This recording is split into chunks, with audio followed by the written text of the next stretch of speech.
এক হাত জায়গা বাইয়ের বন্ডকে পড়ছে, এই জায়গাটা বিল্ডিং ভাঙ্গা দিতে হবে। আমরা কেউ ছাড় দিতে রাজি না। ভাই ভাইকে সম্মান দিতে রাজি না, ভাই ভাইকে ছাড় দিতে কোনোভাবেই রাজি না। আল্লাহ কেন আযাব গজব দিচ্ছে? আল্লাহ কেন আযাব গজব দিচ্ছে আপনাদেরকে একটু দেখায়, একটু দেখায়। এখন কার কাছে বিচার দিবেন? আর কে আপনার বিচার করব? আর কোনো সালিশ কোনো সর্দার মাতাব্বর এখন আসবে কিনা আপনার বাড়িতে?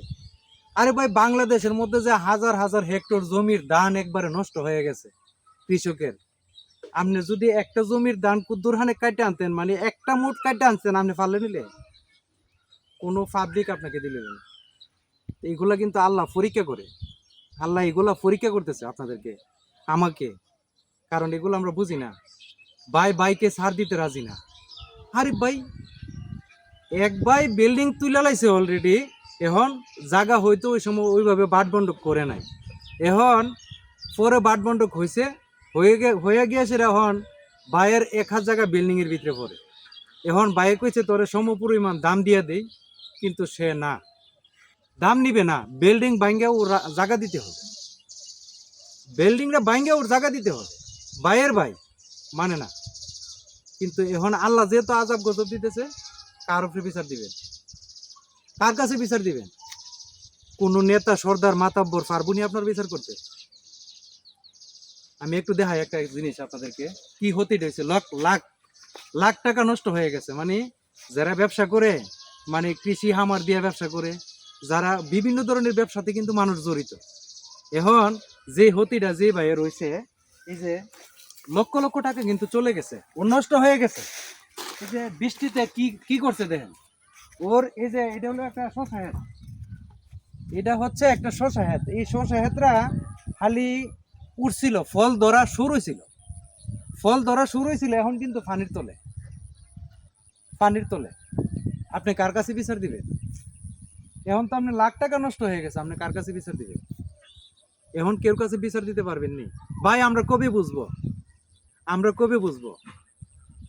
এক ভাই প্রবাস থেকে আমাকে বলতেছে যে ভাই, আমি ভাই আমার ফ্যামিলির জন্য যথেষ্ট পরিমাণ করছি, ফ্যামিলির এমন কোনো আবদার নাই আমি পূরণ করি নাই। কিন্তু আমি 25 বছর 27 বছর বিদেশ করার পরও আজকে আমি সংসারের মধ্যে ভালো না। আমার সংসারের মানুষ ভালো না, আমাকে সংসারের মানুষ পছন্দ করে না।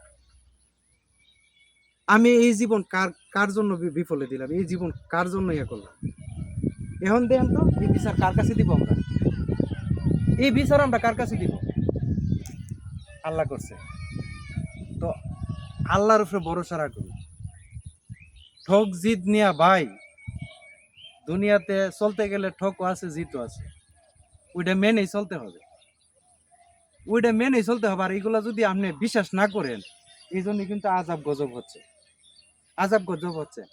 যে মহিলাটার বাড়িটা এক হাত জায়গা বিল্ডিংটা ভাঙ্গা দেওয়ান লাগছে, এত সুন্দর করে ডিজাইন করে বিল্ডিংটা করছিল, এরা প্রবাসে থাকে। এই মহিলার স্বামী আমার কাছে চোখের পানি ফালাইছে, এর কথাটা বলছে যে ভাই দেখো আমি বিল্ডিংটা করে লাইছি। এখন আমি বলতেছি যে তোরা এই জায়গাটার যতটুকু টাকা আসে আমি দিয়ে দিই, এবং আমাদের টাকা দরকার ভাড়া এনে, তো আমার বিল্ডিংটা ভাঙ্গিস না। এটা আমার স্বপ্ন, এটা আমার কলিজা। কিন্তু কেউ কথাটা শুনে নাই। এই বিল্ডিংটা ভাঙ্গা ঠিকই জায়গাটা বাইর করে দেওয়া লাগছে। তাহলে আমরা কোন দেশে বাস করি ভাই?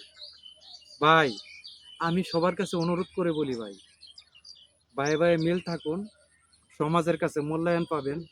এবং 2-4 টাকার জন্য ভাইয়ের সাথে ভাইয়ের দ্বন্দ্ব গরমিল রাখেন না। রাখলে এই দিনগুলা এমন এক সময় আসবে। যাক, ধন্যবাদ সবাইকে। যদি ভালো লাগে অবশ্যই শেয়ার করবেন এবং সবাইকে দেখার সুযোগ করে দিবেন। আসসালামু আলাইকুম।